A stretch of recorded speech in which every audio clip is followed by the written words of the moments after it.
بسم اللہ الرحمن الرحیم نحمدہ ونصلی علی رسولہ الکریم اما بعد۔ الحمدللہ ہمارے پاکستان کے اندر عمرے کا بہت رجحان ہے، بہت کثرت سے لوگ جاتے ہیں،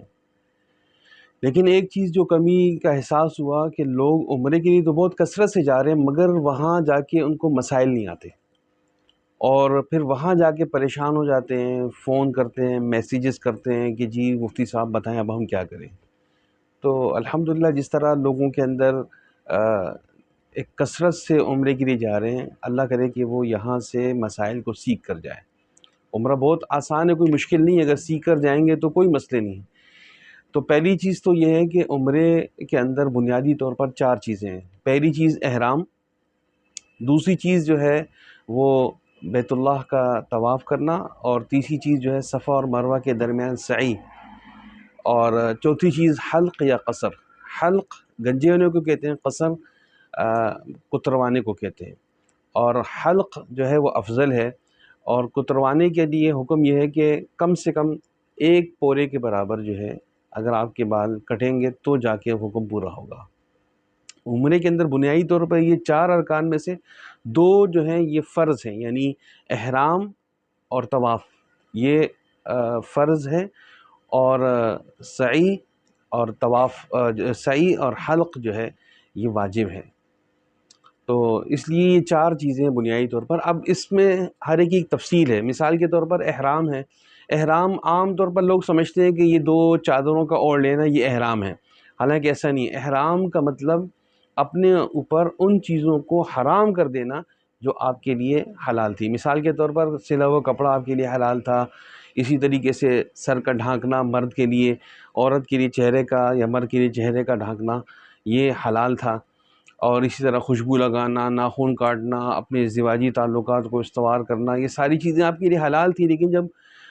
عمرے والا معتمر یا حاجی جب احرام کی نیت کرتا ہے، اور احرام کی نیت کے لیے 2 چیزیں ضروری ہیں۔ سب سے پہلے عمرے کی نیت کرنا، اور وہ بہت آسان ہے، اللہم یسرھا لی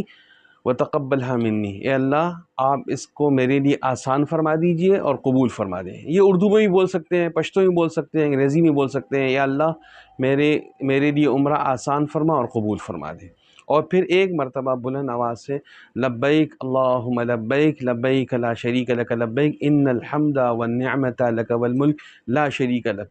یہ اس کو تلبیہ کہتے ہیں۔ یہ 1 دفعہ پڑھنا واجب ہے اور 3 دفعہ پڑھنا مسنون ہے، اور یہ حاجی کا ترانہ ہے۔ اللہ کو بہت پسند ہے جب حاجی یہ صدائیں بلند کرتا ہے، لبیک اللہم لبیک لبیک لا شریک لک لبیک ان الحمد والنعمت لک والملک لا شریک لک، یہ اللہ کو بہت زیادہ پسند ہے، یہ حاجی کا ترانہ ہے۔ تو یہ 2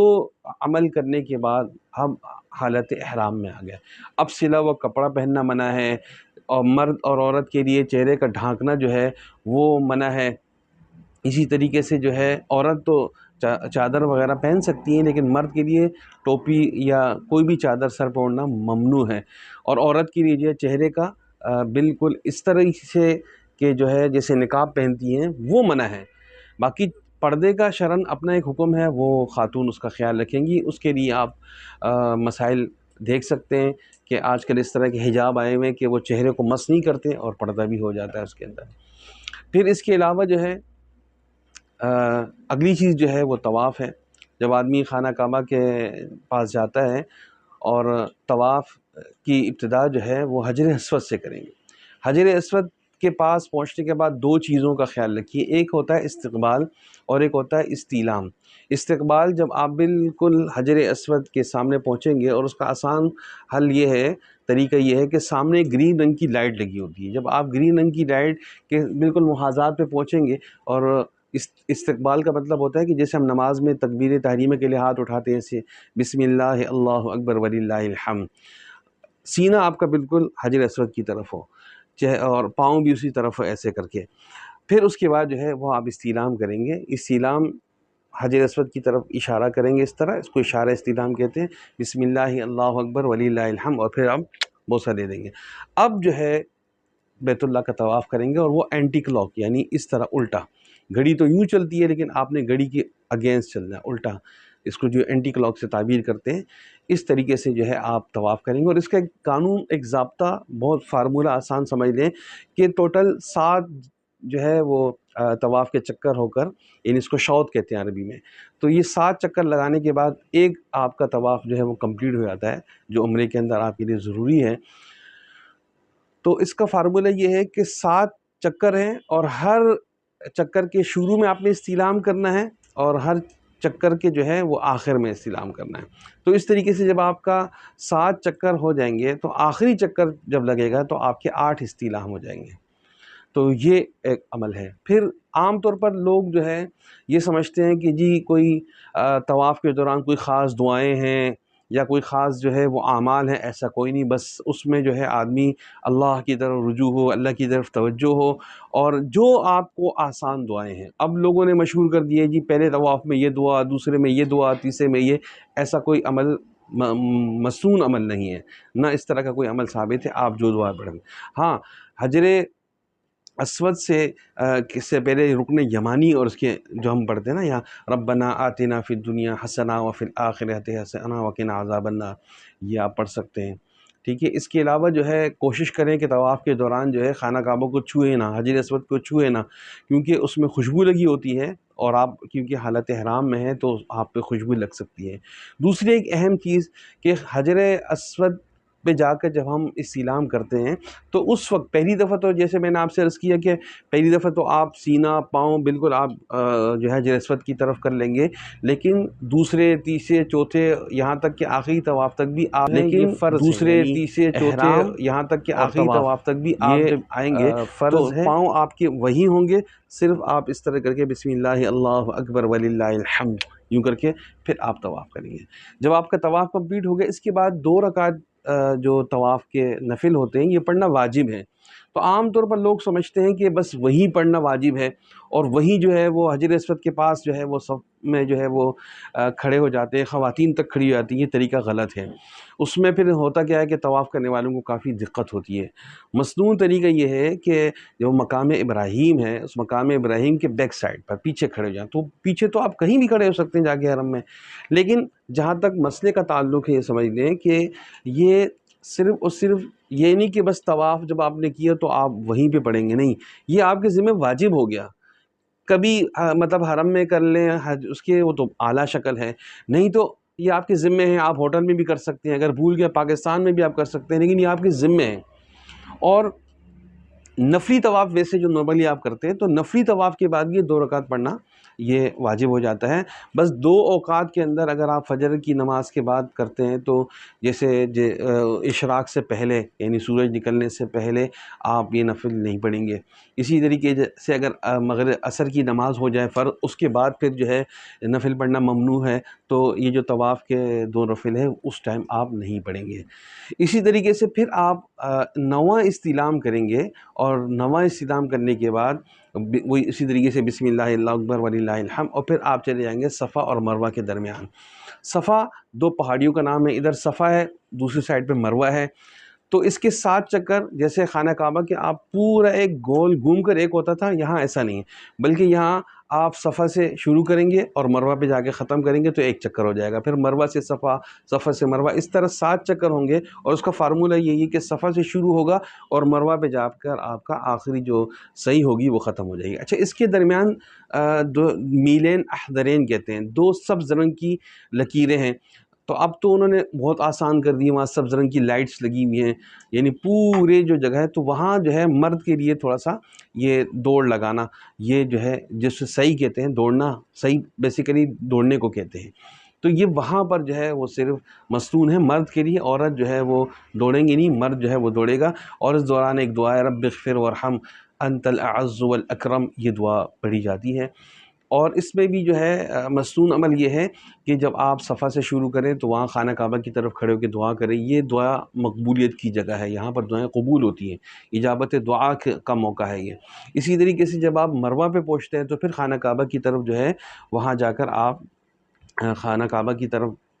دعا کر سکتے ہیں، اور وہ بھی مقبولیت کے مقامات میں سے جہاں دعائیں قبول ہوتی ہیں۔ لیکن بہت سے لوگوں کو ہم نے دیکھا وہ جا کے جو ہے نا صفا مروہ کے جو پہاڑ ہو رہے ہیں اس کو کوئی چوم رہا ہے، کوئی ہاتھ لگا رہا ہے، یہ ایسا کوئی چیز ثابت نہیں ہے، بس ایک وہ پہاڑ ہیں، اور پہاڑ جو ہے صفا اور مروہ دو علامات ہیں، اور اس کا جو ہے وہ ہسٹری میں اس کی تاریخ موجود ہے، آپ پڑھ سکتے ہیں۔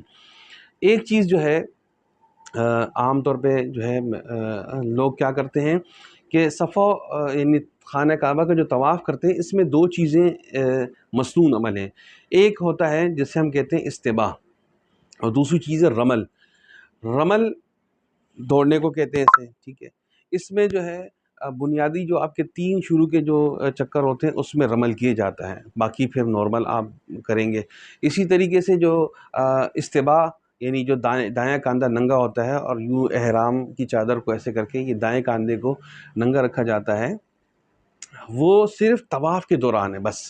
جیسے آپ کا طواف ختم ہوگا تو سعی کے دوران پھر آپ نے وہ نہیں کرنا ہے، سعی کے دوران آپ نے اپنے کاندھے کو چھپا دینا ہے۔ اس کے بعد جب آپ کے 7 چکر پورے ہو جائیں تو چوتھا عمل جسے میں نے کہا تھا کہ حلق اور قصر ہے۔ حلق کے اندر گنجا ہونا، اس میں ایک چیز عام طور پہ لوگ سمجھتے ہیں کہ جو ہے وہ آپ نے نائی سے ہی کروانا ہے جا کے، تو یہ بات غلط ہے۔ آپ خود اگر اپنے آپ کو گنجا کر سکتے ہیں تو خود بھی کر سکتے ہیں۔ اسی طریقے سے آپ کا وہ احرام والا ساتھی، محرم عمرے کا وہ ساتھی جس نے طواف بھی کر لیا اور سعی بھی کر لیا، اب اسے صرف یعنی گنجا ہونا باقی ہے، تو وہ بھی آپ کو گنجا کر سکتا ہے، یعنی 2 افراد مل کر ایک دوسرے کو گنجا کر سکتے ہیں۔ گنجا ہونے کے بعد وہ حالت احرام سے نکل جائیں گے۔ تو لوگوں میں یہ بات مشہور ہے کہ نہیں اپنے آپ کو جو ہے یا دوسرے کو گنجا نہیں کر سکتے، وہ اس وقت نہیں کر سکتے جب آپ نے سعی نہ کی ہو۔ جب سعی کر لی ہو اور صرف حلق رہ گیا ہو تو جیسے آپ خود کو گنجا کر سکتے ہیں ایسے دوسرے کو بھی گنجا کر سکتے ہیں۔ خواتین کے لیے حکم یہ ہے کہ وہ یعنی ایک پورے کے برابر اپنے بالوں میں سے، تو اس میں ہم مشورہ دیتے ہیں کہ اپنے جو بال ہوتے ہیں اس کو 4 حصے کیے جائیں، کیونکہ اگر خواتین 2-4 عمرے کریں گی تو پھر تو بال بہت ہی چھوٹے ہو جائیں گے نا۔ تو اس کا طریقہ یہ ہوتا ہے کہ آپ اپنے بالوں کے 4 حصے کریں، ایک حصہ سے جو ہے وہ ایک پورے کے برابر کاٹ لیں ایک پہلے عمرے میں، پھر دوسرے عمرے میں کرنا ہے تو دوسرے حصے سے جو ہے وہ کاٹ لیں، وہ جیسے آپ کو سہولت ہو۔ لیکن شریعت کا حکم یہ ہے کہ ایک پورے کے برابر۔ اس کا طریقہ یہ ہے کہ آپ اس طرح گول اس کو جو ہے نا آخری جو بال ہوں اس کو یوں گول گھما کے اور پھر اس کو کاٹ لیں، وہ اس کا بھی یہی حکم ہے۔ ایک چیز سمجھ لیں، عام طور پر جو وہاں کے لوگ ہوتے ہیں وہ وہاں پہ کھڑے ہوتے ہیں بہت سارے لوگ، وہ آپ کو کٹ لگاتے ہیں، چند بال یا چند جگہوں سے وہ کٹ لگاتے ہیں اور سمجھتے ہیں کہ جی آپ کا یہ رکن پورا ہو گیا۔ نہیں، جیسے میں نے آپ کو، ہم فقہ حنفی کو فالو کرتے ہیں، تو فقہ حنفی کے اندر جو ہے وہ حلق یا قصر ہے، ٹھیک ہے۔ اور قصر کے لیے یا حلق کے لیے بھی 1/4 کے برابر، یعنی اگر سر کے 4 حصے کیے جائیں تو ایک حصہ مکمل گنجا یا ایک حصہ جو ہے مکمل ایک پورے کے برابر اس سے جو ہے وہ بالوں کا کاٹنا ضروری ہے۔ یہ چند جگہوں سے جو صرف کٹ لگا لیتے ہیں تو یہ طریقہ غلط ہے۔ تو یہ چند مسائل تھے بنیادی طور پر، لیکن کیونکہ میں نے اس میں صرف آپ کو جو عمرے کے بنیادی ارکان ہیں،